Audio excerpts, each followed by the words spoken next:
A raposa ocupa um lugar importante na mitologia japonesa e o assunto é de um tipo complexo e muito antigo.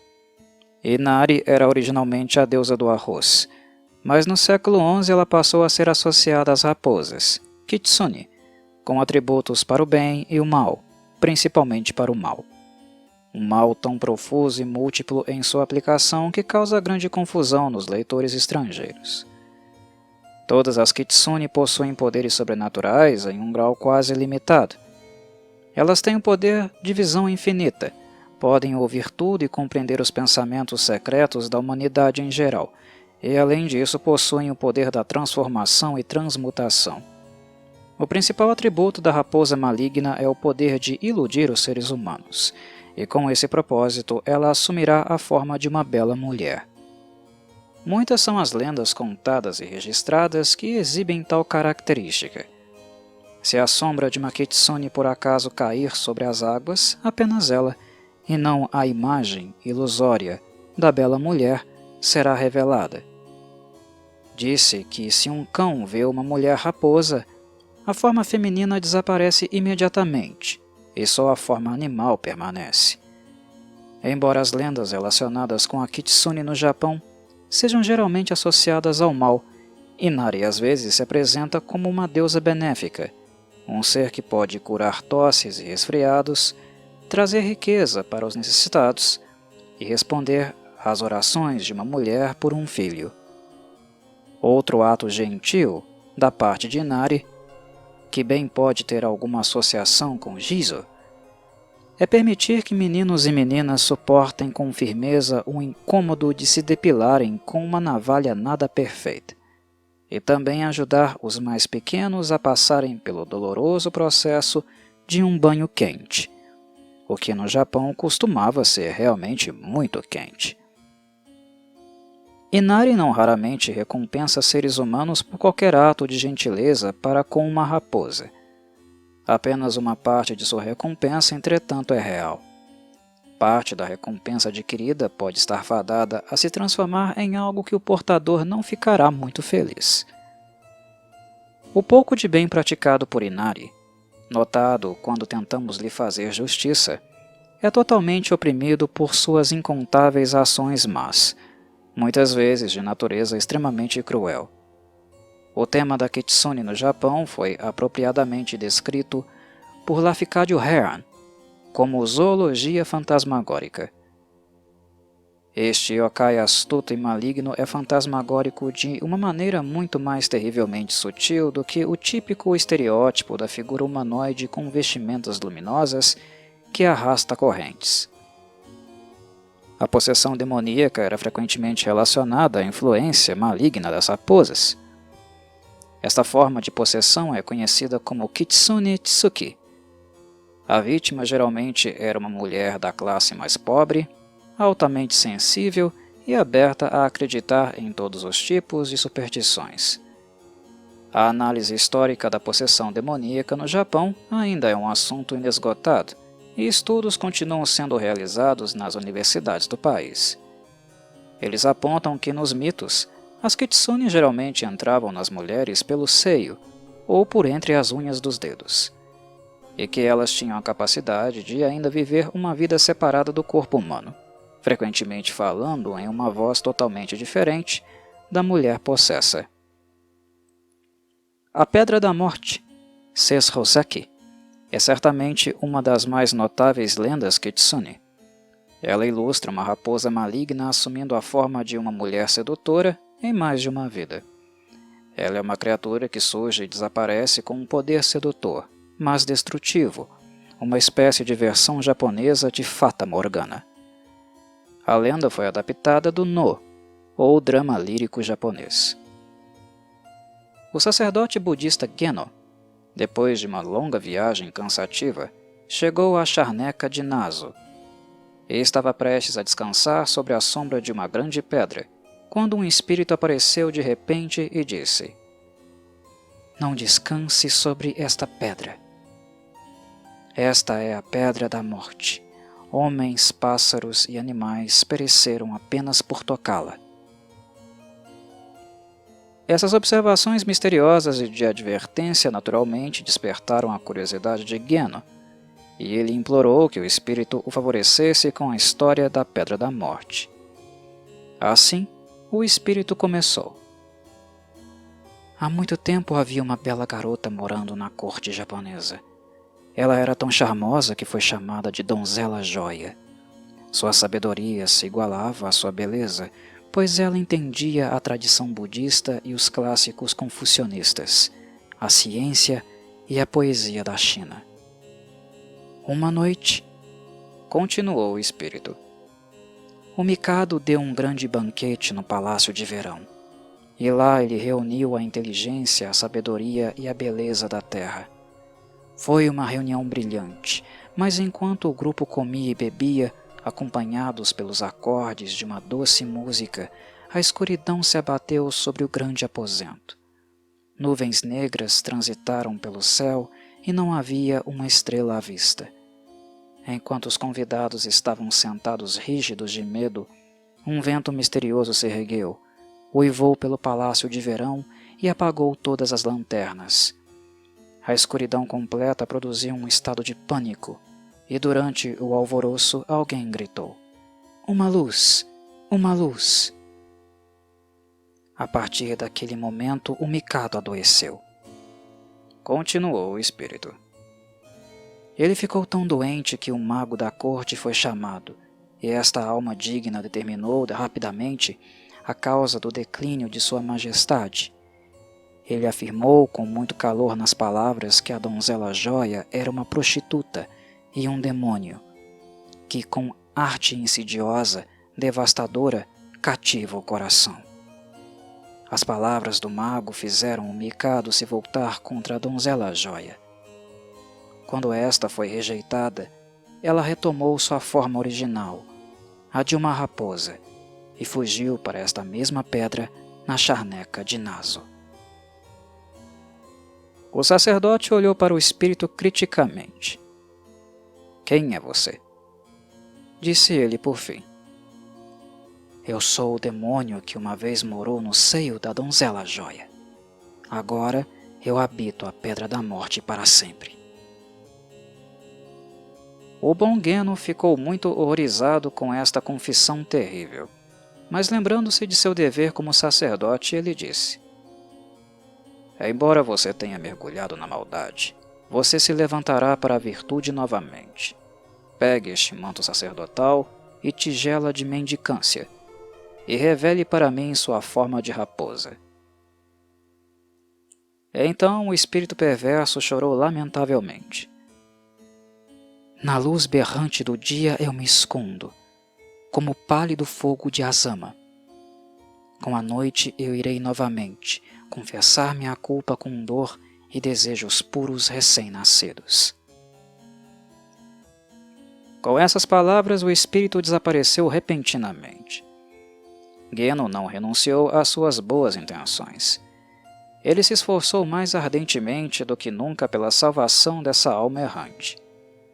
Para que ela pudesse atingir o Nirvana, ele ofereceu flores, queimou incenso e recitou as sagradas escrituras diante da pedra. Quando Geno cumpriu esses deveres religiosos, ele disse: "Espírito da Pedra da Morte, eu te conjuro. O que você foi em um mundo antigo que te fez assumir esta forma tão horrível?" De repente, a Pedra da Morte foi rasgada e o espírito mais uma vez apareceu chorando. "Nas pedras há espíritos, nas águas é ouvida uma voz, os ventos varrem pelo firmamento." Geno viu um clarão lúgubre sobre ele, e, à luz brilhante, uma kitsune de repente se transformou em uma bela donzela. Assim falou o espírito da Pedra da Morte. "Eu sou aquela que primeiro foi o demônio a quem o príncipe Hazoku prestou homenagem. No grande Katai, assumi a forma de Hoji, consorte do imperador Iwao, e na corte do sol nascente, tornei-me a donzela Joia Imaculada, concubina do imperador Toba." O espírito confessou a Geno que, na forma da donzela Joia, Ela desejava trazer destruição à linha imperial. Já, disse o espírito. Eu estava fazendo meus planos. Já estava me regozijando com a ideia da morte do Mikado. E não fosse pelo poder do mago da corte, eu teria tido sucesso em meu esquema. Como eu lhe disse, fui expulsa da corte. Fui perseguida por cães e flechas e finalmente afundei exausta na Pedra da Morte. De vez em quando, assombro a charneca. Agora, o Senhor Buda teve compaixão de mim, e ele enviou seu sacerdote para indicar o caminho da verdadeira iluminação e para me trazer a paz. A lenda conclui com as seguintes declarações piedosas derramadas pelo agora contrito espírito. Eu juro, ó homem de Deus, eu juro. Ela chora. Para ti, cuja bênção me leva aos céus, eu juro um juramento solene, que durará, firme como a pedra da morte na charneca, que a partir de agora sou filha somente da virtude. Assim falou o espírito e então desapareceu debaixo da pedra. Recordemos agora do mito de Tokutaro. Tokutaro era um cético completo em relação ao poder mágico das raposas. Seu ceticismo exasperou vários de seus companheiros, que o desafiaram a ir para a charneca de Maki. Se nada acontecesse com ele, Tokutaro receberia vinho e peixe no valor de 1000 peças de cobre. Se por outro lado Tokutaro sofresse pelo poder das raposas, deveria apresentar um presente semelhante aos seus companheiros.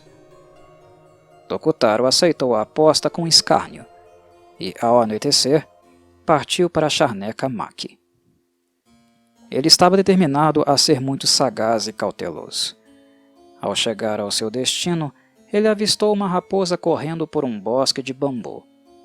Imediatamente depois, ele também encontrou a filha do chefe do Alto Horikané. Ao dizer à mulher que ele estava indo para esta aldeia, ela explicou que, como ela também estava indo para lá, eles poderiam viajar juntos. As suspeitas de Tokutaro foram totalmente despertas. Ele caminhou atrás da mulher, procurando em vão pelo rabo de Makitsune.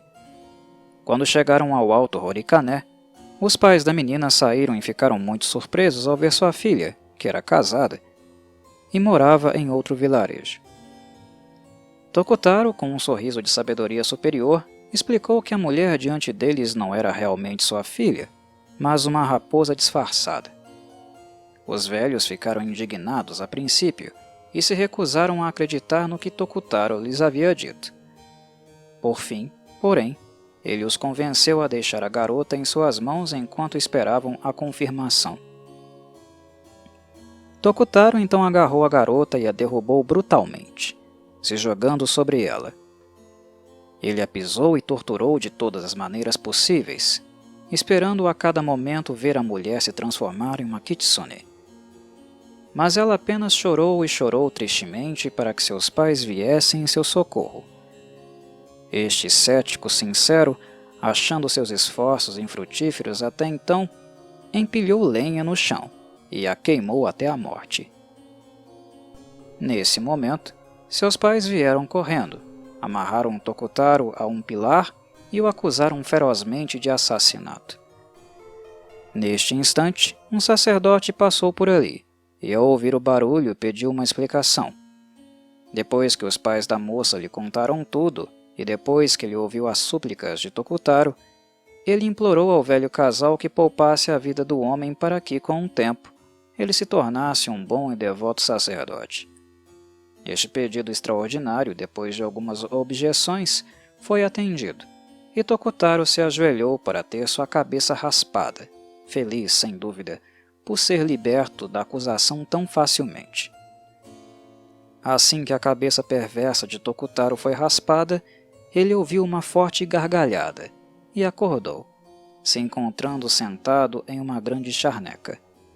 Ele instintivamente levou a mão à sua cabeça, para descobrir que raposas a haviam raspado, e também concluir que assim ele também acabara de perder sua aposta. Embora seja representada como traiçoeira, há fontes literárias que ilustram muito bem que a gratidão de uma kitsune é real e possível.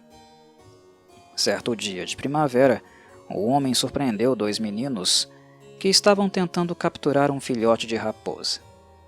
O homem que presenciou a cena tinha um coração bondoso, e ao saber que os meninos estavam ansiosos para vender o filhote, deu-lhes algum dinheiro. Quando as crianças partiram alegremente, o homem descobriu que a criaturinha estava ferida na pata. Assim, ele aplicou imediatamente uma erva no local e a dor diminuiu rapidamente. Percebendo a uma curta distância várias raposas velhas o observando, ele generosamente deixou o filhote ir a seu encontro. Ele saltou sobre seus pais e os lambeu profusamente. Bem, esse homem de bom coração tinha um filho que estava sofrendo de uma estranha doença. Um médico havia prescrito o fígado de uma raposa viva como o único remédio eficaz. Quando os pais do menino ouviram isso, ficaram muito angustiados e só consentiram em aceitar o fígado de quem se dedicava à caça. Eles finalmente contrataram um vizinho para obter o fígado, pelo qual prometeram pagar generosamente. Na noite seguinte, o fígado da raposa foi trazido por um homem estranho, totalmente desconhecido pela boa gente da casa. O visitante afirmou ser um mensageiro enviado pelo vizinho a quem eles haviam encomendado. Quando, entretanto, o próprio vizinho chegou, ele confessou que, embora tivesse tentado ao máximo obter o fígado de uma raposa, não o havia conseguido e veio pedir desculpas. Ele ficou totalmente surpreso ao ouvir a história que os pais do menino sofredor lhe contaram. No dia seguinte, o fígado da raposa foi utilizado medicinalmente pelo médico e imediatamente restaurou o menino à sua saúde normal. À noite, uma bela jovem apareceu ao lado da cama dos pais felizes. Ela explicou que era a mãe do filhote que o mestre salvou e que, em gratidão por sua bondade, ela matou sua prole e que seu marido, disfarçado de mensageiro misterioso, trouxera o fígado desejado. É assim que termina o contraditório mito, e também de forma trágica e bizarra do ponto de vista da prole, mas que demonstra perfeitamente o traço de gratidão ou dívida presente no yokai. Um exemplo de benevolência pode ser encontrado na própria deusa Inari. Uma lenda fala sobre uma mulher que estava casada há muitos anos e não fora abençoada com um filho. Sendo assim, ela foi orar no santuário de Inari em busca de uma dádiva. Ao concluir sua súplica, as raposas de pedra abanaram o rabo e começou a nevar. A mulher interpretou esse fenômeno como presságio favorável. Quando chegou em casa, um mendigo a abordou e implorou por algo para comer. A mulher, com bom humor, deu a este infeliz viajante um pouco de comida, a única que ela tinha. No dia seguinte, seu marido encontrou o prato usado pelo mendigo em frente ao santuário onde ela havia orado. O mendigo era ninguém menos que a própria Inari, e a generosidade da mulher foi recompensada no devido tempo com o nascimento de um filho. Por fim, a história de Raiko. Era ele um homem rico que morava em uma certa aldeia. Apesar de sua enorme riqueza, que carregava no obi, cinto, Raiko era extremamente mesquinho. À medida que envelhecia, sua mesquinhez aumentava, até que finalmente pensou em despedir seus servos fiéis que o haviam servido tão bem. Um dia, Raiko ficou muito doente, tão mal que quase desmaiou por causa de uma febre terrível. Na 10ª noite de sua doença, um sacerdote mal vestido apareceu perto de seu travesseiro, perguntando como ele estava e acrescentando que esperava que um Oni o tivesse carregado há muito tempo. Tal confissão, expressa de maneira não delicada, deixou Raiko muito zangado. Indignado, ele exigiu que o sacerdote partisse. Mas o mesmo, em vez de partir, disse-lhe que só havia um remédio para sua doença. O remédio era que Raiko afrouxasse seu obi e distribuísse seu dinheiro aos pobres. Raiko ficou ainda mais zangado com o que considerou ser uma impertinência grosseira do sacerdote. Ele arrancou uma adaga de seu manto e tentou matar o gentil homem. O sacerdote, sem o menor medo, informou a Raiko que tinha ouvido falar de sua intenção mesquinha de despedir seus servos dignos e que tinha ido todas as noites ao velho para drenar seu sangue vital. Agora, disse o sacerdote, meu objetivo foi alcançado. E com essas palavras apagou a luz. O agora totalmente assustado Raiko sentiu uma criatura fantasmagórica avançar em sua direção.